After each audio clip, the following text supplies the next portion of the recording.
Friends, welcome ನಿಮ್ಮೆಲ್ಲರಿಗೂ ನನ್ನ ಚಾನೆಲ್ಗೆ. ಹಾಯ್ ಫ್ರೆಂಡ್ಸ್, ಇದೊಂಥರ ಡಿಫ್ರೆಂಟ್ ಸ್ಟೈಲ್ ಮಟನ್ ಬಿರಿಯಾನಿ. ಒಂದ್ಸಲಿ ಟ್ರೈ ಮಾಡಿ, ಟೇಸ್ಟ್ ಅಂತೂ ಸೂಪರ್.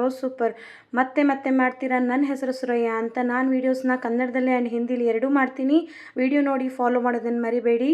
ತೋರಿಸ್ತೀನಿ ಇದನ್ನು ಹೇಗೆ ಮಾಡಿದ್ದೀನಿ ಅಂತ. ಫಸ್ಟ್ಗೆ ಬಿಸಿಯಾದ ಕುಕ್ಕರ್ಗೆ 1 kg ಮಟನ್ ಮತ್ತು ಸ್ವಲ್ಪ ಅರಿಶಿನ ಪೌಡರ್, ರುಚಿಗೆ ತಕ್ಕಷ್ಟು ಉಪ್ಪು, ಜೊತೆಗೆ 1 ಗ್ಲಾಸ್ ಆಗುವಷ್ಟು ನೀರು.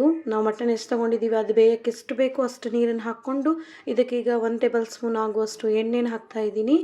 ಆಮೇಲೆ ಜೊತೆಗೆ 1 ಟೇಬಲ್ ಸ್ಪೂನ್ ಆಗುವಷ್ಟು ಜಿಂಜರ್ ಗಾರ್ಲಿಕ್ ಪೇಸ್ಟ್ ಹಾಕಿ ಒಂದ್ಸಲಿ ಚೆನ್ನಾಗಿ ಮಿಕ್ಸ್ ಮಾಡಿ ಲಿಡ್ನ ಕ್ಲೋಸ್ ಮಾಡಿ 4 ರಿಂದ 5 ವಿಷಲ್ ತಗೊಂಡ್ರೆ ಸಾಕು. ಒಂದು ಬೌಲಲ್ಲಿ 1 kg ಆಗುವಷ್ಟು ಬಾಸ್ಮತಿ ರೈಸ್ನ ನಾನು ಒಂದು ಅರ್ಧ ಗಂಟೆ ಮುಂಚೆನೇ ನೆನೆಸಕ್ಕೆ ಹಾಕ್ತಾ ಇದ್ದೀನಿ.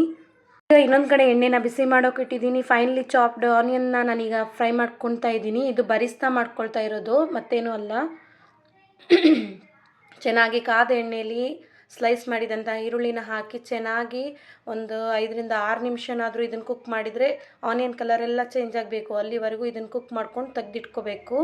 ಇನ್ನೊಂದು ಪಾತ್ರೆಗೆ ಒಂದು 200 ಗ್ರಾಮ್ ಆಗುವಷ್ಟು ಎಣ್ಣೆನ ಹಾಕಿ ಎಣ್ಣೆ ಎಲ್ಲ ಚೆನ್ನಾಗಿ ಬಿಸಿ ಆದಮೇಲೆ ಇದಕ್ಕೆ ನಾನೀಗ ಲವಂಗ, ಚಕ್ಕ, ಕಾಳುಮೆಣಸು, ಏಲಕ್ಕಿ, ಕಸ್ತೂರಿ ಮೇಥಿ ಮತ್ತು ಸಾವಿತ್ರಿ ಹಾಕಿ ಚೆನ್ನಾಗಿ ಫ್ರೈ ಮಾಡಿ ಒಂದು 2 ರಿಂದ 3 ಈರುಳ್ಳಿನ ಫೈನ್ಲಿ ಚಾಪ್ ಮಾಡಿ ಇದಕ್ಕೆ ಹಾಕಿದ್ದೀನಿ.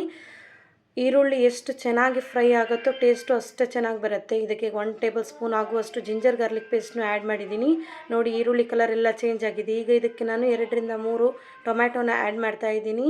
ಈರುಳ್ಳಿ ಸೇರಿಸಿದ ಮೇಲೆ ಈರುಳ್ಳಿ, ಟೊಮ್ಯಾಟೊ, ಆಮೇಲೆ ಫ್ರೈ ಮಾಡಿದಂಥ ಗರಂ ಮಸಾಲೆ ಎಲ್ಲ ಚೆನ್ನಾಗಿ ಸಾಫ್ಟ್ ಆಗಬೇಕು. ಅಲ್ಲಿ ತನಕ ಇದನ್ನು ನಾವೀಗ ಫ್ರೈ ಮಾಡ್ಕೊಳ್ಳೋಣ. ಒಂದು 5 ನಿಮಿಷ ಇಟ್ಟರೆ ಸಾಕು, ಚೆನ್ನಾಗಿ ಫ್ರೈ ಆಗುತ್ತೆ.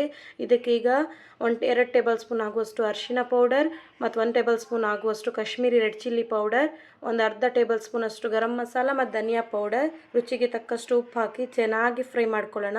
ಇದೆಲ್ಲ ಚೆನ್ನಾಗಿ ಫ್ರೈ ಆದಮೇಲೆ ಈಗ 1 ಕಪ್ ಆಗುವಷ್ಟು ಮೊಸರನ್ನ ಆ್ಯಡ್ ಮಾಡ್ತಾ ಇದ್ದೀನಿ. ಮೊಸರನ್ನ ಆ್ಯಡ್ ಮಾಡಬೇಕಾದ್ರೆ ಯಾವಾಗಲೂ ಫ್ಲೇಮ್ನ ಲೋ ಇಟ್ಕೊಳ್ಳಿ, ಇಲ್ಲ ಒಡೆದೋಗಿರೋ ಥರ ಆಗಿಬಿಡತ್ತೆ.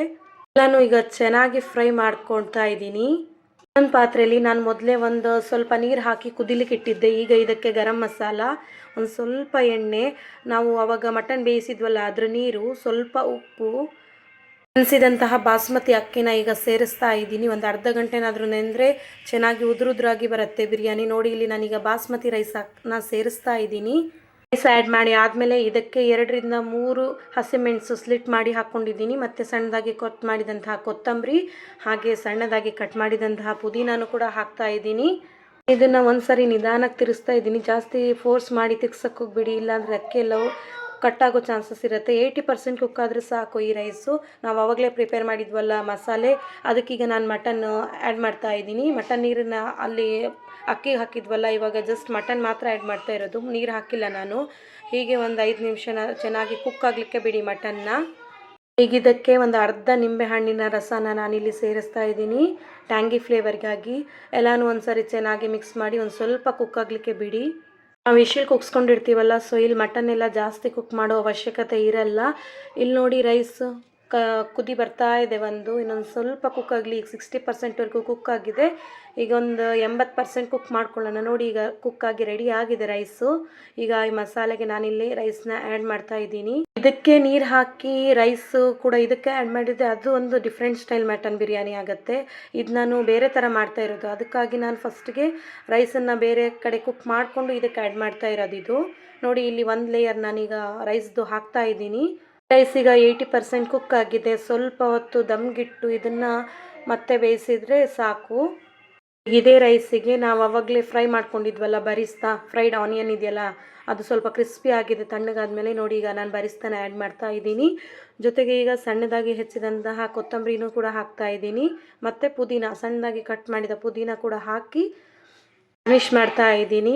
ಜೊತೆಗೆ 1 ಟೇಬಲ್ ಸ್ಪೂನ್ ಆಗುವಷ್ಟು ತುಪ್ಪನ ಹಾಕಿ ಒಂದು 5 ರಿಂದ 10 ನಿಮಿಷ ಲೋ ಫ್ಲೇಮಲ್ಲಿ ದಮ್ ಇಟ್ಟರೆ ಸಾಕು. ಈಗ ಇದಕ್ಕೆ ನಾನೀಗ ಲಿಡ್ಡನ್ನು ಕ್ಲೋಸ್ ಮಾಡಿ ಒಂದು ಭಾರವಾದ ವಸ್ತು ಏನಾದರೂ ಇಟ್ಟು ಒಂದು 5 ರಿಂದ 10 ನಿಮಿಷ ಲೋ ಫ್ಲೇಮಲ್ಲಿ ಇಡ್ತೀನಿ, ಆಯಿತಾ. ನೋಡಿ, ಇವಾಗ ನಮ್ಮ ಬಿರಿಯಾನಿ ಆಗಿ ರೆಡಿ ಆಗಿದೆ. ಎಲ್ಲನೂ ಚೆನ್ನಾಗಿ ಒಂದು ಸಾರಿ ಮಿಕ್ಸ್ ಮಾಡ್ತಾ ಇದ್ದೀನಿ. ನೋಡಿ, ಕಲರ್ ನೀವೇ ನೋಡ್ಬೋದು, ನ್ಯಾಚುರಲ್ ಆಗಿ ಬಂದಿದೆ. ನಾನು ಯಾವುದೇ ಇಲ್ಲಿ ಕಲರ್ ಯೂಸ್ ಮಾಡಿಲ್ಲ. ಈ ಥರ ಬಿರಿಯಾನಿನ ನೀವು ಒಂದ್ಸರಿ ಸಂಡೇ ಅಥವಾ ಯಾವುದಾದ್ರೂ ಫಂಕ್ಷನ್ ಇದ್ದರೆ ಟ್ರೈ ಮಾಡಿ ನೋಡಿ, ನಿಮಗೂ ಕೂಡ ಟೇಸ್ಟ್ ಇಷ್ಟ ಆಗುತ್ತೆ. ಇದೇ ಥರದ ನನ್ನ ರೆಸಿಪಿಗಾಗಿ ನನ್ನ ಚಾನಲ್ನ ಸಬ್ಸ್ಕ್ರೈಬ್ ಮಾಡ್ಕೊಳ್ಳೋದು ಮರಿಬೇಡಿ. Thank you for watching. ನನ್ನೆಲ್ಲ ವಿಡಿಯೋ ನೋಡಿ ಸಪೋರ್ಟ್ ಮಾಡಿ.